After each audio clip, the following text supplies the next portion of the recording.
¿Quién era este hombre que se mantuvo en las sombras mientras documentaba los eventos más importantes de la historia de la humanidad? ¿Qué lo motivó a dedicar su vida entera a registrar meticulosamente cada palabra, cada milagro, cada momento crucial del ministerio de Cristo y de sus apóstoles? ¿Y por qué decidió permanecer anónimo en sus propios escritos, cuando otros evangelistas no dudaron en identificarse?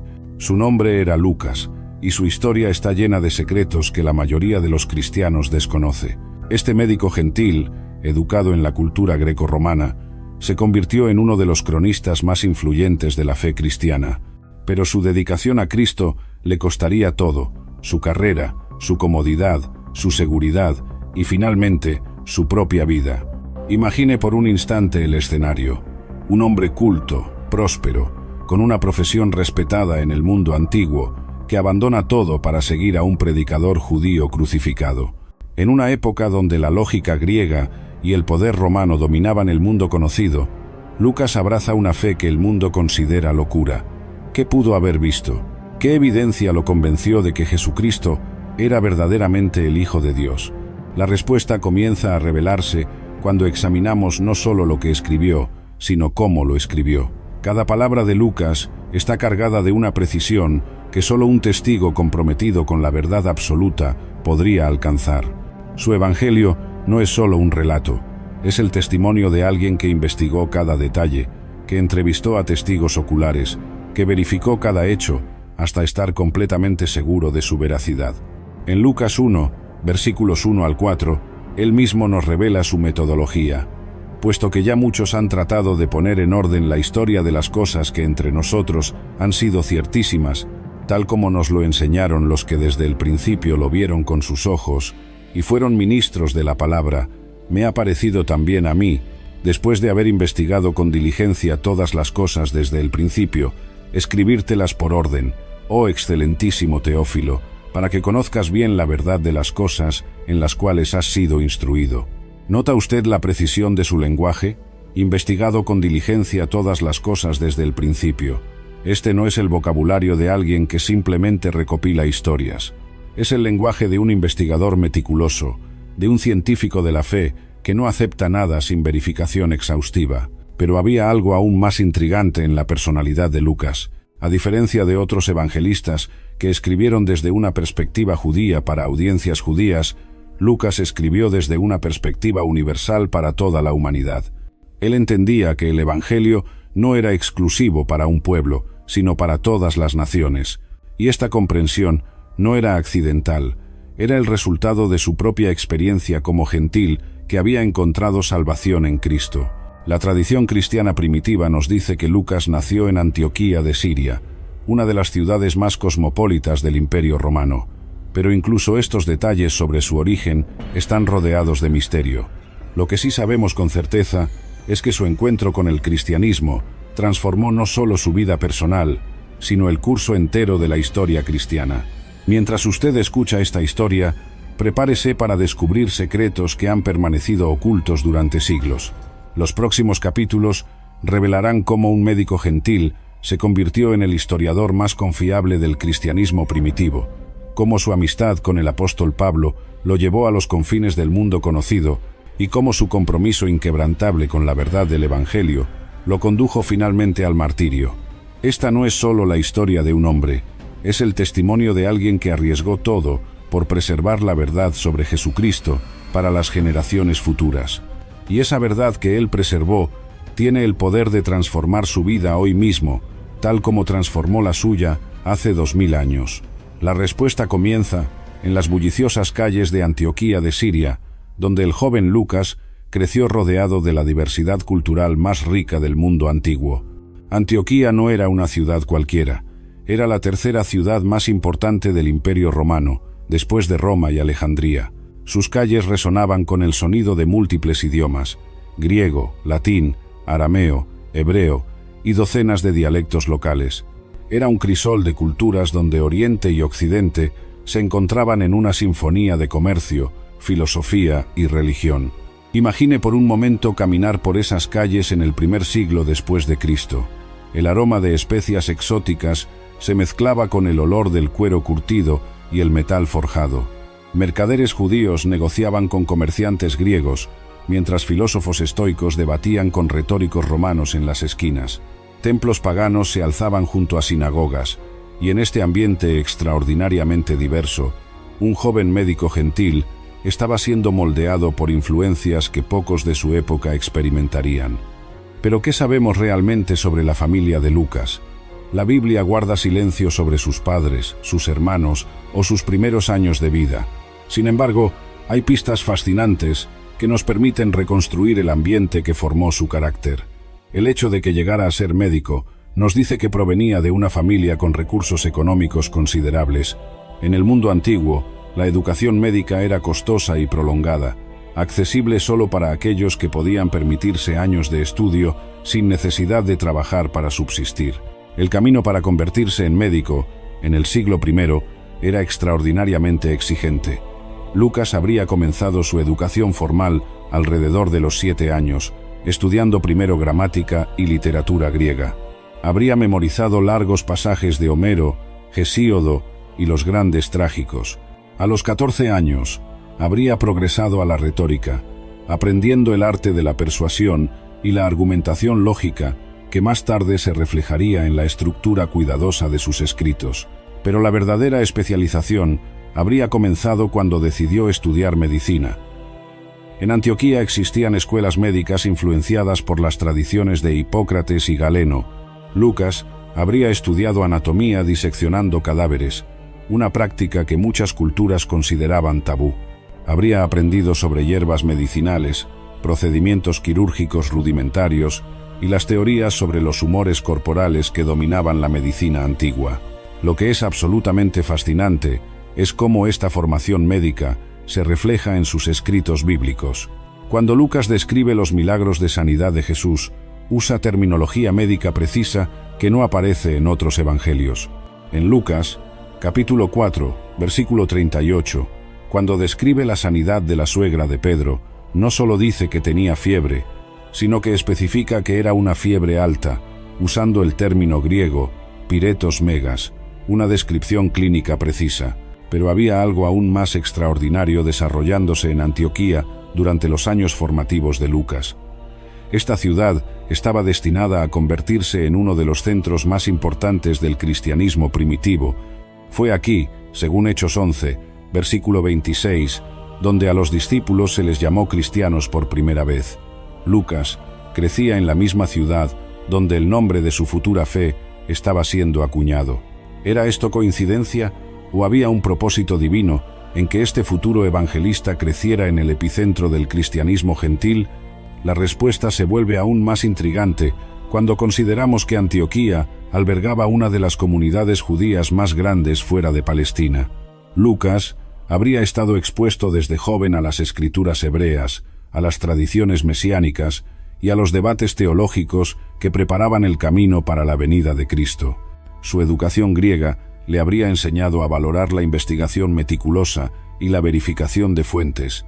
Los historiadores griegos como Tucídides habían establecido estándares rigurosos para la documentación histórica, exigiendo que cada afirmación fuera respaldada por testimonios confiables. Esta tradición intelectual se convertiría en la base metodológica que Lucas aplicaría más tarde al registrar la vida de Cristo y la historia de la Iglesia primitiva. En las escuelas médicas de Antioquía, Lucas también habría aprendido sobre el valor de la observación directa. Un médico competente debía saber distinguir entre síntomas aparentes y causas reales, entre testimonios confiables y rumores infundados. Esta disciplina intelectual lo prepararía para ser el investigador más meticuloso de los hechos relacionados con Jesucristo. Lo que el mundo veía era un joven médico próspero, construyendo una carrera respetable en una de las ciudades más importantes del imperio. Pero en los planes de Dios se estaba preparando al futuro cronista de la mayor historia jamás contada. Cada paciente que trataba, cada diagnóstico que realizaba, cada observación clínica que registraba, estaba desarrollando las habilidades que usaría para documentar los milagros de Cristo con una precisión que asombraría a los lectores durante milenios. Y aunque Lucas aún no lo sabía, su encuentro con el cristianismo estaba mucho más cerca de lo que imaginaba. Los vientos del cambio ya soplaban por las calles de Antioquía, llevando consigo rumores extraordinarios sobre un rabí judío que había resucitado de los muertos y cuyo mensaje comenzaba a transformar vidas por todo el imperio. Existe un momento decisivo en la vida de todo hombre, cuando el destino llama a su puerta y debe elegir entre la comodidad de lo conocido y el llamado de lo eterno. Para Lucas, ese momento llegó cuando los ecos del Evangelio comenzaron a resonar por las calles de Antioquía, trayendo consigo relatos que desafiarían todo lo que su mente científica había aceptado como posible. La escena que se desenrolla en Antioquía durante esos días formativos del cristianismo primitivo era extraordinaria. Imagine la atmósfera de una ciudad acostumbrada a toda clase de religiones y filosofías, donde de repente comienzan a circular testimonios sobre un carpintero judío que había sanado enfermos incurables, devuelto la vista a ciegos de nacimiento y resucitado muertos. Para un médico como Lucas, entrenado en las limitaciones de la ciencia de su época, estos relatos representaban una confrontación directa con todo lo que había aprendido sobre las leyes naturales. Pero ¿qué fue exactamente lo que captó la atención de este científico escéptico? Los primeros cristianos que llegaron a Antioquía no eran predicadores profesionales ni filósofos refinados. Eran comerciantes, artesanos, esclavos liberados, personas ordinarias que llevaban consigo testimonios extraordinarios, y había algo en sus relatos que trascendía la simple narración de eventos sobrenaturales. Lucas, con su formación médica, habría sido naturalmente escéptico ante afirmaciones de sanidades milagrosas. Él conocía las limitaciones de la medicina de su época. Había visto pacientes morir de enfermedades que parecían menores. Había presenciado el sufrimiento humano en sus formas más crudas. Su experiencia profesional le había enseñado que la esperanza a menudo se desvanecía ante la realidad implacable de la enfermedad y la muerte. Sin embargo, los testimonios que comenzó a escuchar eran diferentes. No venían de charlatanes buscando dinero o reconocimiento. Venían de personas que habían sido transformadas de manera radical, que hablaban de un amor tan poderoso que habían estado dispuestas a abandonar todo por seguirlo. Más intrigante aún, muchos de estos testimonios incluían detalles médicos precisos que resonaban con su conocimiento profesional. El primer contacto documentado de Lucas con el cristianismo probablemente ocurrió a través de Bernabé y Pablo, quienes llegaron a Antioquía enviados por la Iglesia de Jerusalén. Hechos 11, versículos 23 al 24, nos dice que Bernabé era varón bueno y lleno del Espíritu Santo y de fe, y una gran multitud fue agregada al Señor. La descripción de Lucas sobre Bernabé revela una observación clínica de su carácter, sugiriendo que pudo haber tenido contacto personal con él. Pero lo que realmente capturó la atención médica de Lucas fueron los relatos específicos sobre las sanidades realizadas por Jesús. A diferencia de las historias vagas de curaciones que circulaban en torno a otros maestros religiosos de la época, los testimonios cristianos incluían detalles clínicos precisos. Hablaban de leprosos cuya piel se regeneraba instantáneamente, de paralíticos que recuperaban no solo el movimiento, sino también la fuerza muscular, de ciegos que no solo recuperaban la vista, sino que podían describir colores que nunca antes habían visto. Como médico, Lucas habría sabido que estas no eran sanidades graduales o psicosomáticas. Los testigos describían transformaciones instantáneas y completas que desafiaban todo conocimiento médico. Y lo que era aún más extraordinario, estos testimonios venían acompañados de cambios morales y espirituales profundos en las personas sanadas. No eran solo curaciones físicas, eran transformaciones integrales del ser humano. La conversión de Lucas no fue un evento emocional súbito, sino el resultado de una investigación minuciosa que duró probablemente meses o incluso años. Su mente científica exigía evidencia, y el cristianismo primitivo le proporcionó más evidencia de la que había esperado encontrar. No solo había testimonios de sanidades, sino también de resurrecciones, de vidas transformadas, de una comunidad que vivía con un amor y una unidad que trascendían las barreras sociales, culturales y económicas de la época. El momento decisivo probablemente llegó cuando Lucas se encontró cara a cara con testigos oculares del ministerio de Jesús. En Antioquía convergían cristianos venidos de Jerusalén, de Galilea, de diversas regiones donde Cristo había ministrado. Estos no eran relatos de segunda mano, Eran testimonios directos de personas que habían visto, tocado y conversado con Jesús resucitado.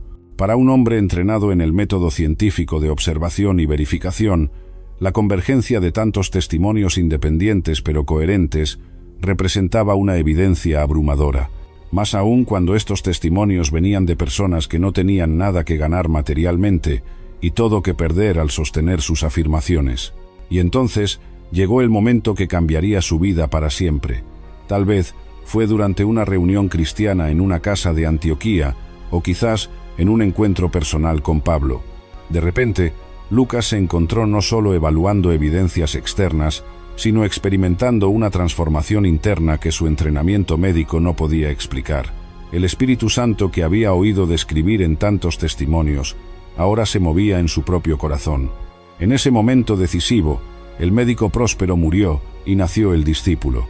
Lucas tomó la decisión que definiría el resto de su vida: abandonar la seguridad de su práctica médica para seguir a Cristo, sin saber que este compromiso lo llevaría a los confines del mundo conocido y finalmente al martirio.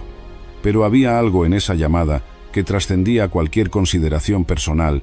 Cristo no solo había sanado cuerpos, había sanado su alma, y ahora tenía una misión que era infinitamente más importante que cualquier carrera o comodidad terrenal.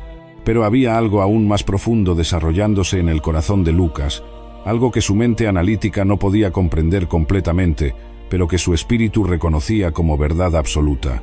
El encuentro que cambiaría para siempre el curso de su vida estaba a punto de suceder y involucraría a un hombre que se convertiría no solo en su mentor espiritual, sino en su hermano más querido en la fe, el apóstol Pablo. Imagine la atmósfera de Antioquía cuando Pablo llegó por primera vez a la ciudad. Las noticias de su conversión milagrosa en el camino a Damasco ya habían circulado entre las comunidades cristianas. Este fariseo que había perseguido ferozmente a los seguidores de Cristo, que había estado presente en el martirio de Esteban, ahora predicaba con una pasión y autoridad que asombraba a todos los que lo escuchaban.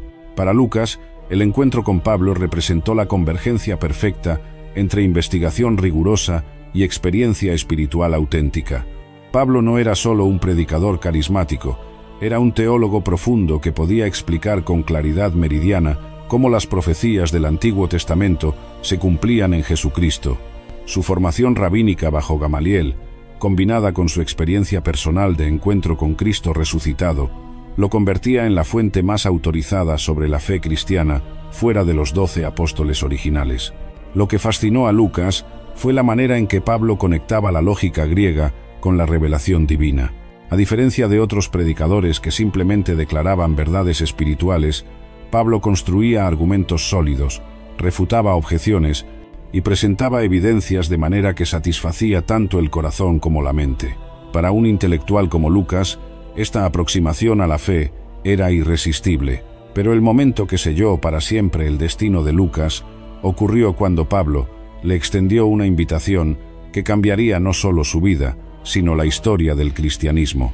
El apóstol estaba preparando su segundo viaje misionero y necesitaba compañeros que pudieran resistir las dificultades del ministerio itinerante. Había algo en Lucas que Pablo reconocía, no solo su competencia médica, que sería invaluable en los viajes, sino también su corazón pastoral y su mente precisar para documentar los eventos. La decisión que Lucas enfrentaba era monumenta. Aceptar la invitación de Pablo significaba abandonar una carrera médica próspera y segura para embarcarse en una vida de incertidumbre, peligro y probablemente sufrimiento. Significaba dejar atrás la comodidad de Antioquía para viajar por regiones remotas y a menudo hostiles. Significaba intercambiar la estabilidad económica por una dependencia total en la provisión divina. ¿Qué motivó a Lucas a tomar esta decisión radical? La respuesta se encuentra en la naturaleza transformadora del encuentro auténtico con Cristo. Lucas no había simplemente aceptado una nueva filosofía o se había unido a un movimiento religioso. Había experimentado una conversión que reorientó completamente sus prioridades y valores. El Cristo que había estudiado intelectualmente ahora vivía en su corazón, y esa presencia interna le daba una certeza que trascendía cualquier consideración humana. En Hechos 16, versículo 10, Lucas registra el momento preciso Cuando se unió oficialmente al equipo misionero de Pablo, la narrativa cambia súbitamente de tercera persona a primera persona del plural.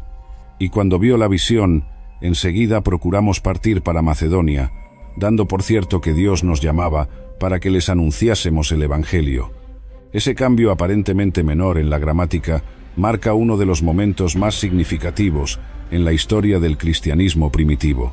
El nos, en esa oración, incluía a Lucas.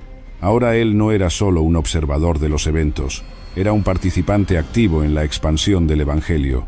Y lo que es aún más remarcable es que desde ese momento, Lucas comenzó a documentar meticulosamente cada detalle de los viajes misioneros, cada ciudad visitada, cada conversión, cada persecución, cada milagro. Su primera experiencia como misionero fue en Filipos, donde presenció eventos que confirmarían para siempre su fe en el poder sobrenatural de Cristo. Estuvo presente cuando Pablo y Silas fueron encarcelados por expulsar un demonio de una joven adivina. Como médico, Lucas habría reconocido que lo que presenciaron no era enfermedad mental ordinaria, sino una manifestación espiritual real. Y luego, en la medianoche, cuando un terremoto sobrenatural abrió las puertas de la prisión y rompió las cadenas de todos los presos, Lucas fue testigo directo de la intervención divina. Ese terremoto no fue solo un evento sísmico, fue una demostración del poder de Dios que validó todo lo que Lucas había llegado a creer sobre Jesucristo. En ese momento, cualquier duda residual sobre la realidad del cristianismo se desvaneció para siempre. Ya no era solo un seguidor intelectual, se había convertido en un testigo ocular de la gloria de Dios. Pero este era solo el comienzo.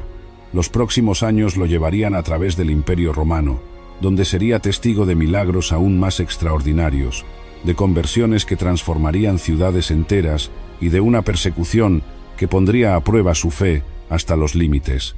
Y a través de todo esto, Lucas mantendría su compromiso inquebrantable de registrar cada detalle con la precisión de un científico y la pasión de un discípulo verdadero. Y lo que aconteció a continuación superaría las expectativas más extraordinarias que Lucas podría haber tenido sobre su nueva vida como misionero cristiano. Los años que siguieron lo transformaron de un observador cuidadoso en un participante valiente de los eventos más dramáticos en la expansión del reino de Dios por todo el mundo conocido. La relación entre Lucas y Pablo trascendía la simple compañía de viaje. Era una hermandad forjada en las pruebas más severas que dos hombres podían enfrentar juntos. Pablo había encontrado en Lucas no solo un médico competente para atender sus múltiples heridas y dolencias, sino también un intelectual capaz de entender las profundidades teológicas del Evangelio y un amigo leal que permanecería a su lado cuando todos los demás lo abandonaran. Durante el segundo viaje misionero, Lucas fue testigo de eventos que pusieron a prueba su fe recién formada de maneras que nunca habría anticipado. En Tesalónica, presenció cómo una multitud furiosa atacó la casa donde se hospedaban, buscando linchar a Pablo y Silas. En Berea, vio cómo los judíos de Tesalónica siguieron a Pablo para incitar a las multitudes contra él. En Atenas, observó cómo los filósofos griegos, sus antiguos ídolos intelectuales, se burlaban del mensaje de la resurrección. Cada ciudad presentaba nuevos desafíos y nuevos peligros. Lucas aprendió rápidamente que seguir a Cristo no era un camino de facilidades, sino de sacrificio constante. Había abandonado una práctica médica próspera para vivir en la incertidumbre económica. Había intercambiado la comodidad de un hogar estable por noches en posadas precarias o durmiendo bajo las estrellas.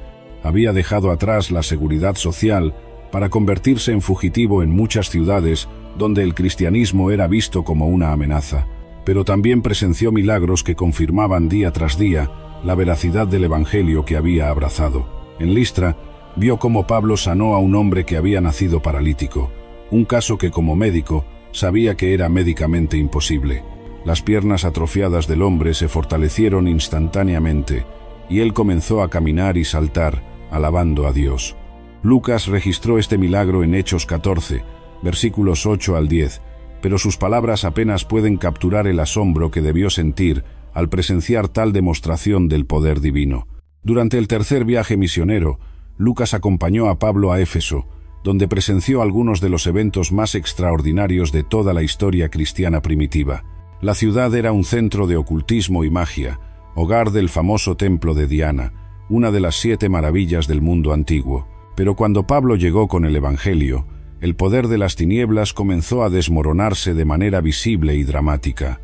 Lucas registra en Hechos 19 cómo Dios hacía milagros extraordinarios por mano de Pablo, de tal manera que aún se llevaban a los enfermos los paños o delantales de su cuerpo, y las enfermedades se iban de ellos, y los espíritus malos salían. Como médico, Lucas sabía que esto desafiaba toda explicación natural. Había presenciado personalmente cómo objetos que simplemente habían tocado la piel de Pablo llevaban consigo un poder sanador que su ciencia no podía explicar, pero que su fe podía aceptar. El clímax de los eventos en Éfeso llegó cuando magos convertidos trajeron sus libros de hechicería y los quemaron públicamente.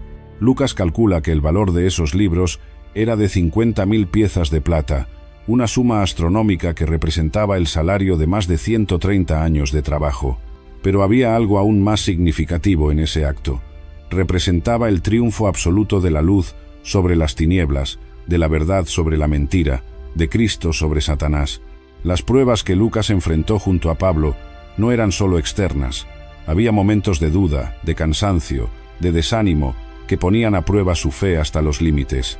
Durante las largas noches en prisiones húmedas, cuando Pablo sufría dolores intensos por las golpizas recibidas, Lucas no solo atendía sus heridas físicas, sino que también luchaba contra las preguntas que asaltaban su mente. ¿Por qué Dios permitía que sus siervos más fieles sufrieran tanto? ¿Dónde estaba el poder de Cristo cuando sus seguidores eran azotados y encarcelados?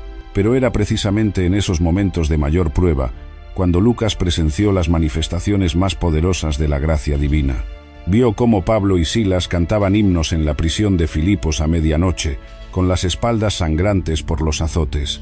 Presenció cómo el gozo sobrenatural de Cristo podía triunfar sobre el dolor físico más intenso. Y cuando el terremoto milagroso abrió las puertas de la prisión, Lucas entendió que Dios no era indiferente al sufrimiento de sus hijos, sino que lo usaba para propósitos eternos que trascendían el entendimiento humano. Los años de ministerio junto a Pablo también revelaron a Lucas la profundidad del amor pastoral del apóstol. Vio cómo Pablo lloraba por las iglesias que fundaba, cómo oraba fervientemente por cada convertido, cómo sacrificaba su comodidad personal para que otros pudieran escuchar el Evangelio. Esta experiencia transformó a Lucas de un observador clínico en un pastor genuino que entendía que el ministerio cristiano no era una profesión, sino una pasión que consumía toda la vida. Cuando Pablo finalmente fue arrestado en Jerusalén y comenzó su largo proceso judicial que lo llevaría como prisionero a Roma, Lucas tomó una decisión que revelaría la profundidad de su compromiso. Mientras otros compañeros de ministerio buscaron seguridad en la distancia, Lucas permaneció junto al apóstol. Acompañó a Pablo durante su encarcelamiento en Cesarea, presenció sus defensas ante los gobernadores Félix y Festo, y estuvo presente cuando Pablo apeló al César. Pero lo que realmente probó la fidelidad de Lucas fue su decisión de acompañar a Pablo en el peligroso viaje por mar hacia Roma. Como médico, Lucas sabía los riesgos de viajar en barco durante la temporada de tormentas, pero también sabía que Pablo necesitaría cuidado médico durante el viaje, y su lealtad al apóstol superaba cualquier consideración personal de seguridad. La verdad sobre Lucas como historiador va mucho más allá de lo que la mayoría de los cristianos comprende. Mientras navegaba junto a Pablo hacia Roma como prisionero, Lucas no sabía que estaba siendo preparado por Dios para una misión que sería aún más importante que su servicio como médico misionero: convertirse en el cronista más preciso y confiable de los eventos fundacionales del cristianismo. El viaje a Roma se convirtió en una experiencia que probaría tanto su valor como su meticulosidad como historiador. En Hechos 27, Lucas registra con precisión asombrosa los detalles de la tormenta que casi destruyó su barco. Describe cómo durante 14 días la tripulación luchó contra vientos huracanados sin ver sol ni estrellas. Registra las medidas náuticas específicas que tomaron, los procedimientos de emergencia, incluso los pensamientos y temores de los marineros experimentados. ¿Por qué Lucas incluyó tantos detalles aparentemente menores sobre una tormenta marítima en lo que se supone que es un libro sobre historia cristiana? La respuesta revela su genio como historiador. Cada detalle servía para establecer la credibilidad de su testimonio. Cuando describe cómo Pablo profetizó que el barco se perdería, pero todas las vidas se salvarían, Lucas quiere que sus lectores entiendan que él fue testigo ocular de cada momento de esa profecía y su cumplimiento exacto. Durante los años de encarcelamiento de Pablo en Roma, Lucas tuvo acceso sin precedentes a los líderes del cristianismo primitivo. Roma era el centro del imperio, y hacia allí convergían cristianos de todas las regiones donde el evangelio se había extendido.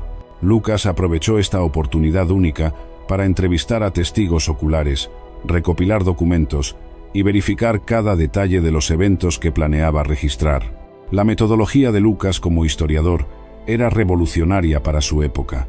Mientras que los historiadores antiguos a menudo incluían discursos elaborados que ellos mismos componían y colocaban en boca de personajes históricos, Lucas se comprometió a registrar solo lo que realmente había ocurrido. Su promesa en Lucas 1, versículo 3, de haber investigado con diligencia todas las cosas desde el principio, no era retórica vacía. Era un compromiso metodológico que guiaría cada palabra que escribiera. Durante su estadía en Roma, Lucas probablemente tuvo acceso a María, la madre de Jesús, quien según la tradición vivió sus últimos años bajo el cuidado del apóstol Juan. ¿Puede imaginar esas conversaciones?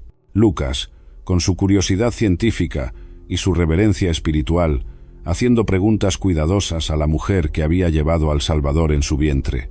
Los detalles íntimos del nacimiento de Jesús, que solo aparecen en el Evangelio de Lucas, probablemente vinieron directamente de estos encuentros con María. Fue también en Roma donde Lucas tuvo acceso a Marcos, el autor del segundo Evangelio y compañero cercano de Pedro. En Colosenses 4, versículo 14, Pablo menciona tanto a Lucas como a Marcos como sus colaboradores. Estos encuentros permitieron a Lucas comparar sus propias investigaciones con los relatos de otros evangelistas, asegurándose de que su obra complementara y no contradijera los testimonios ya existentes. Pero lo que realmente distingue a Lucas como historiador es su capacidad única para combinar precisión factual con sensibilidad espiritual. Cuando describe la agonía de Jesús en Getsemaní, incluye el detalle médico específico de que era su sudor como grandes gotas de sangre que caían hasta la tierra. Lucas 22, versículo 44.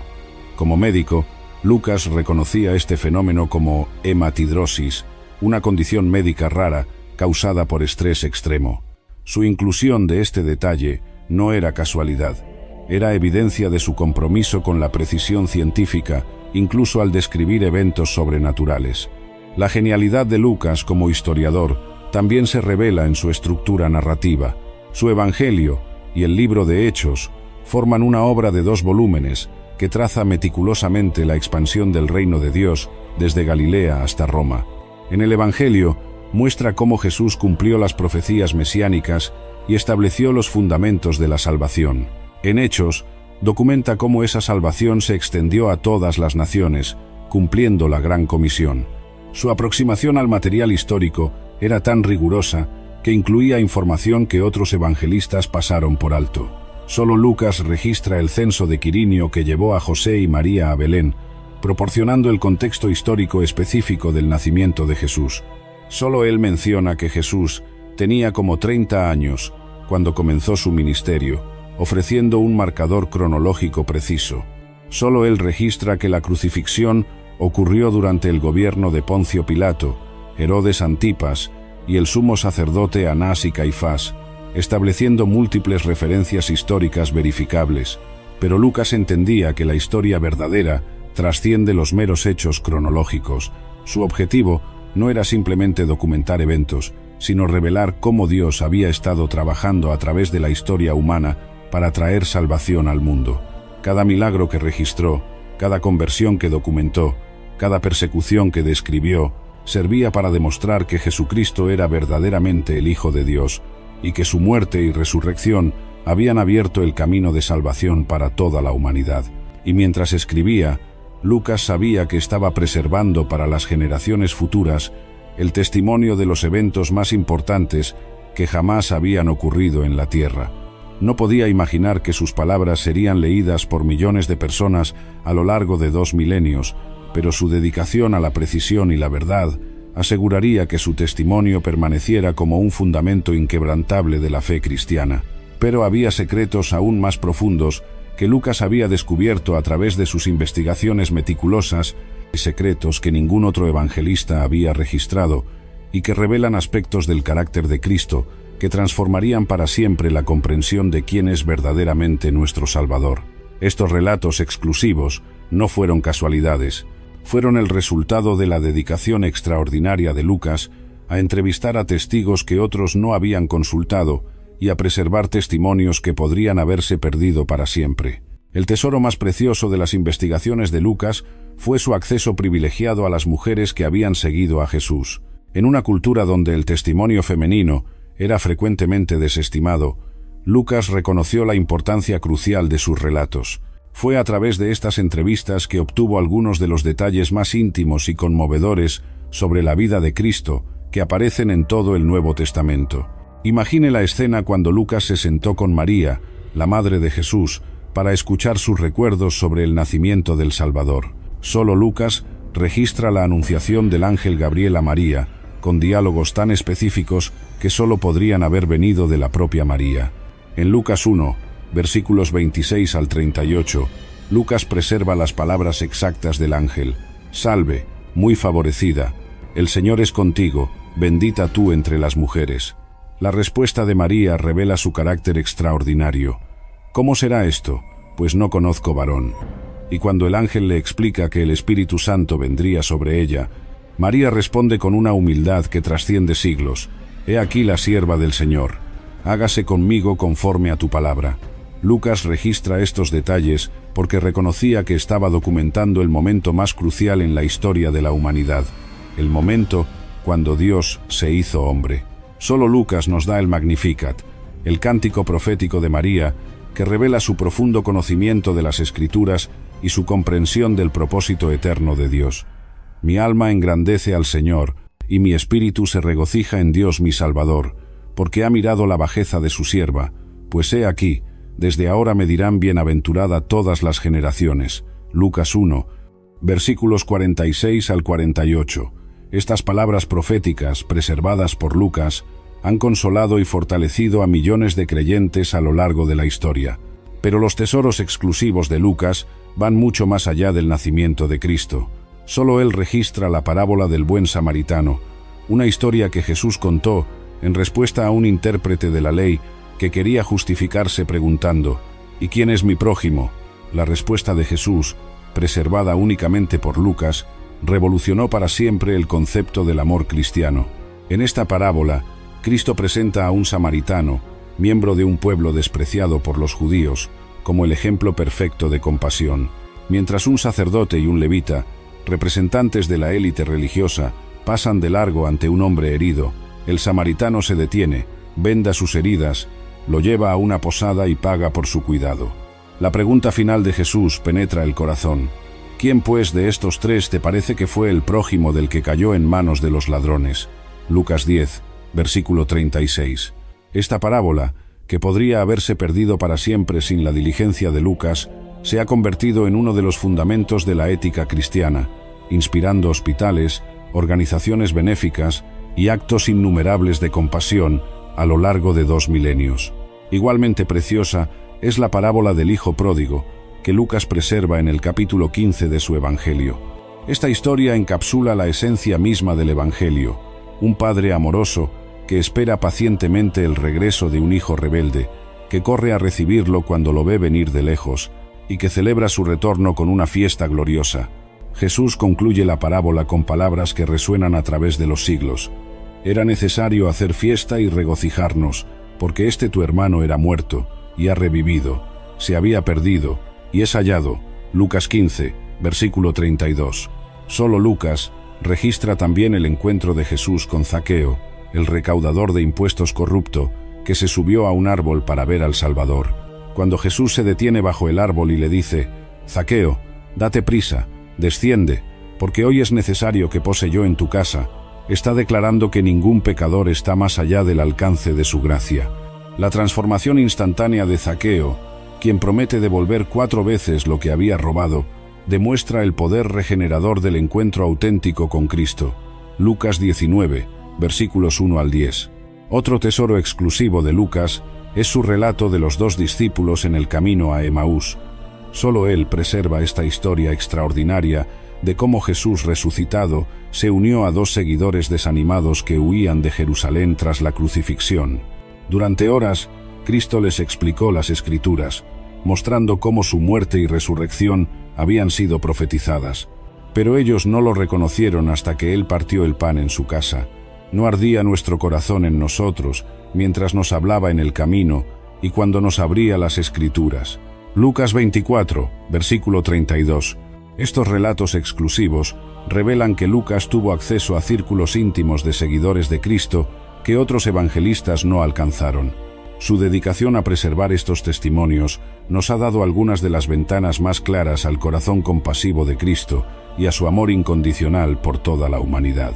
La escena que se desarrolla en los últimos años de la vida de Pablo y Lucas es tan conmovedora que trasciende las páginas de la historia para convertirse en un testimonio eterno de lo que significa la fidelidad verdadera en medio de las pruebas más severas. Durante el primer encarcelamiento de Pablo en Roma, Lucas no solo fue su compañero médico, se convirtió en sus ojos y oídos, en su conexión con el mundo exterior y en muchas ocasiones en su único consuelo humano. Las condiciones del encarcelamiento romano eran brutales incluso para prisioneros de estatus elevado como Pablo.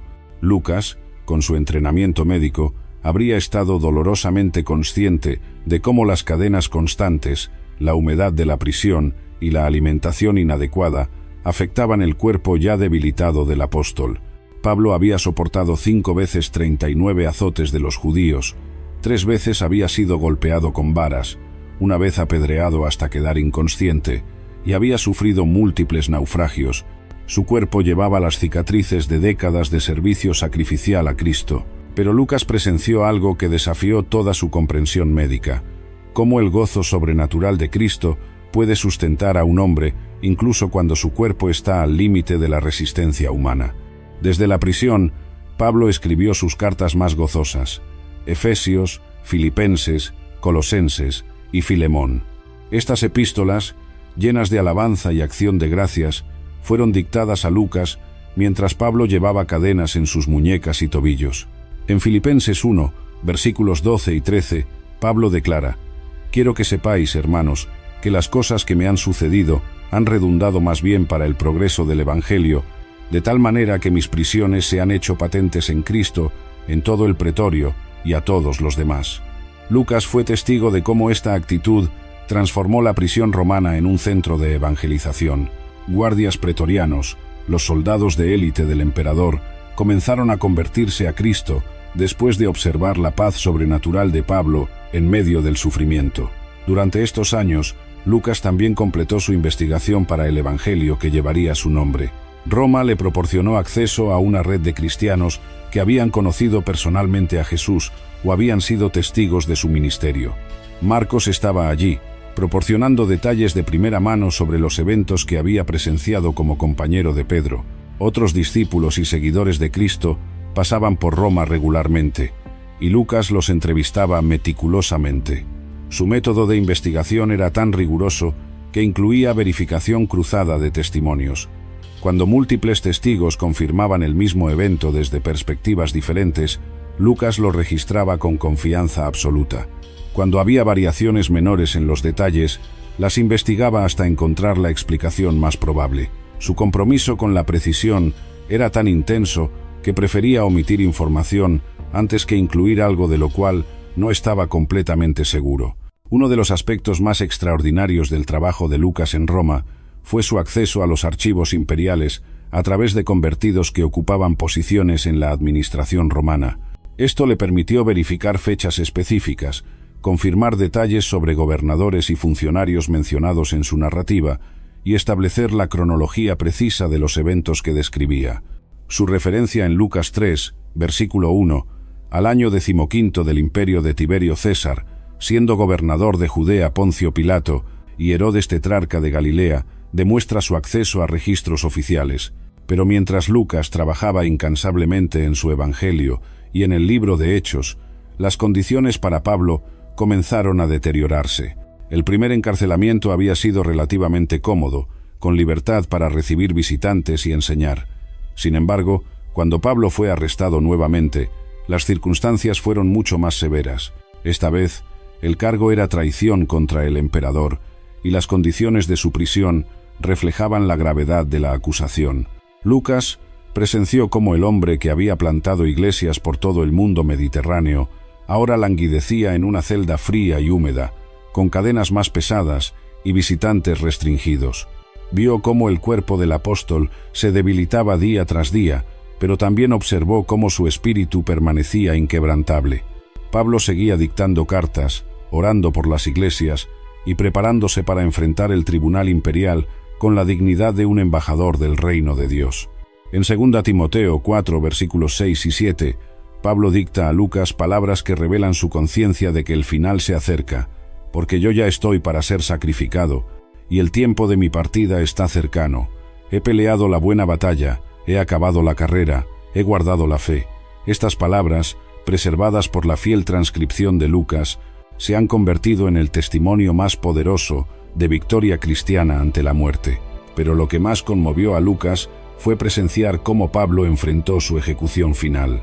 El día de la decapitación, Lucas estuvo presente, viendo cómo su mentor y amigo marchó hacia la muerte con la serenidad de alguien que sabía que estaba entrando en la presencia de Cristo.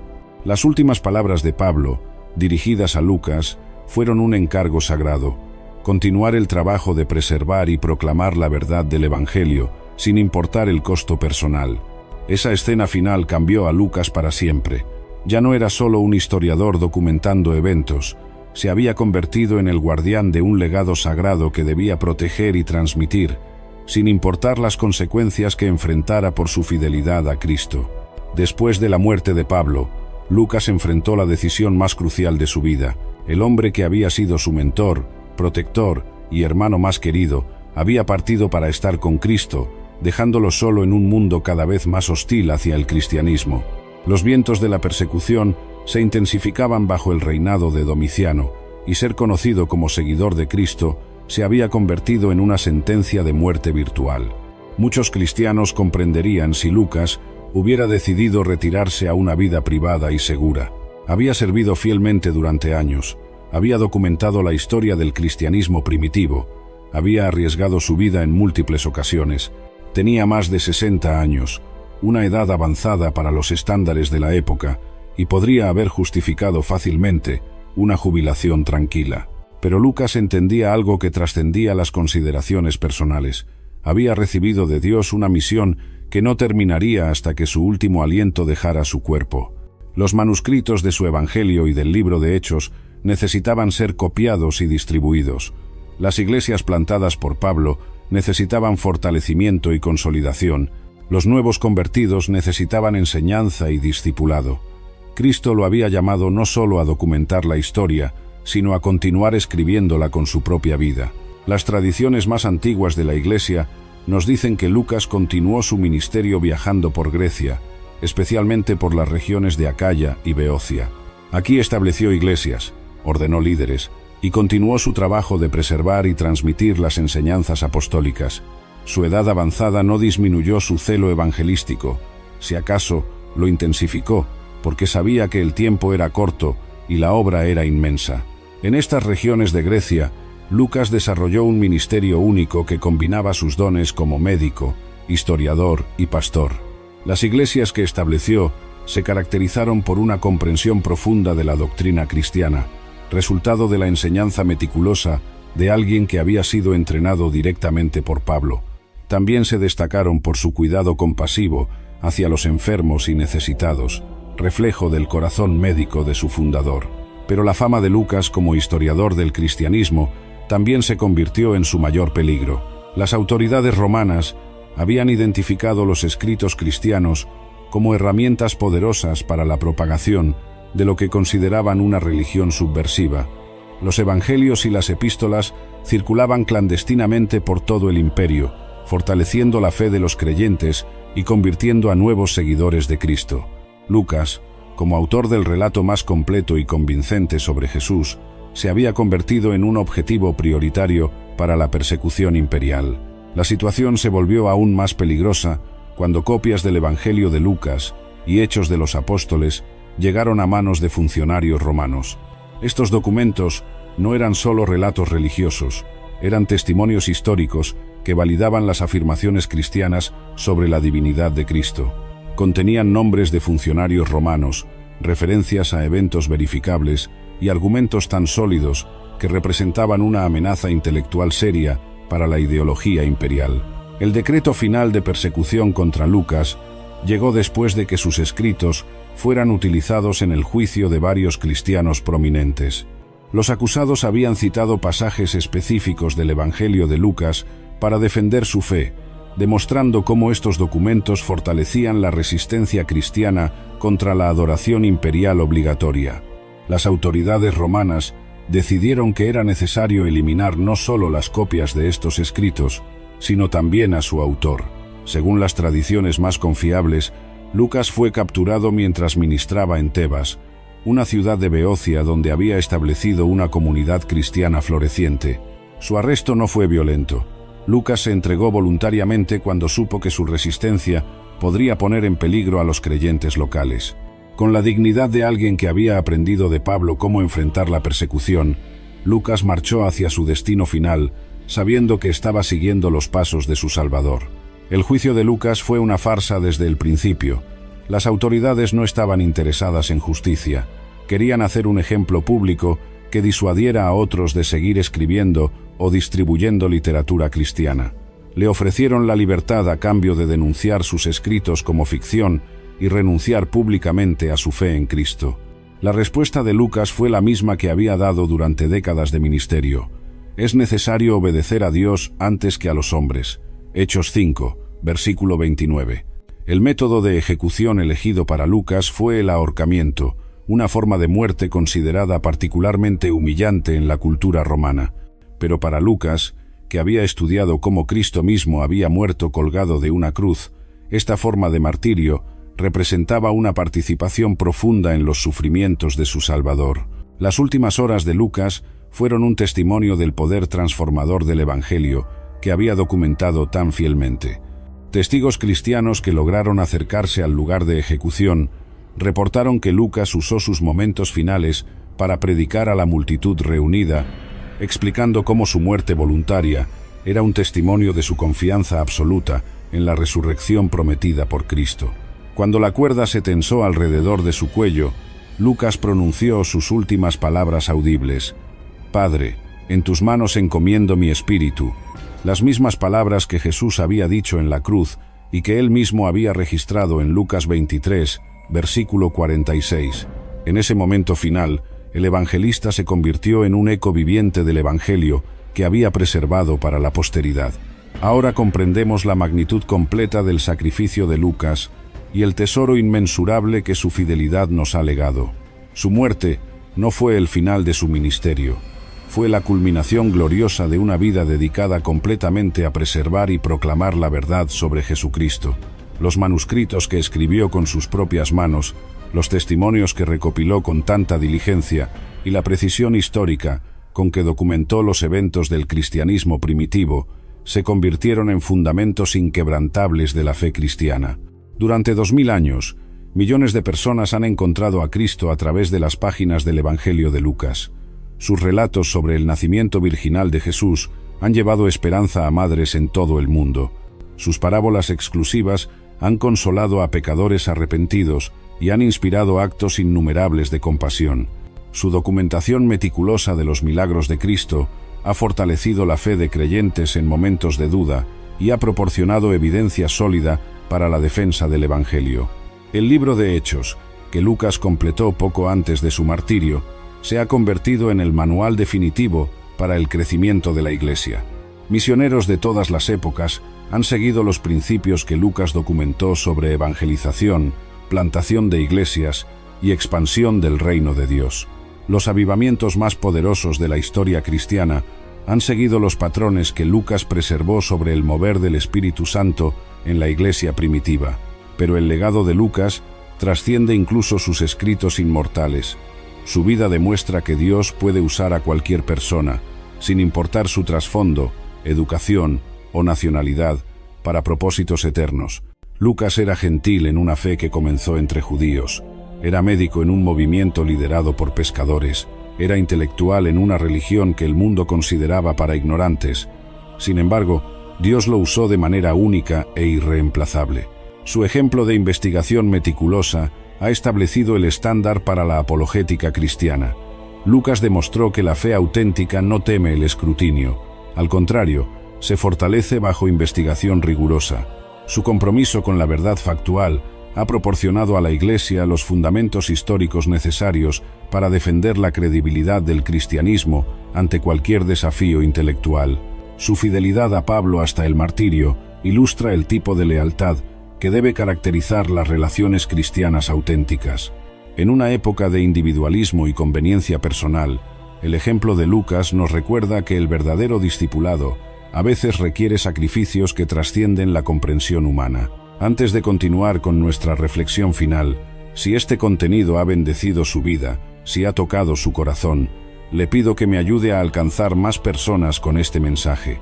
Deje su amén en los comentarios, comparta este video con alguien que necesite escuchar sobre la fidelidad de Lucas y suscríbase al canal para recibir más contenido bíblico profundo.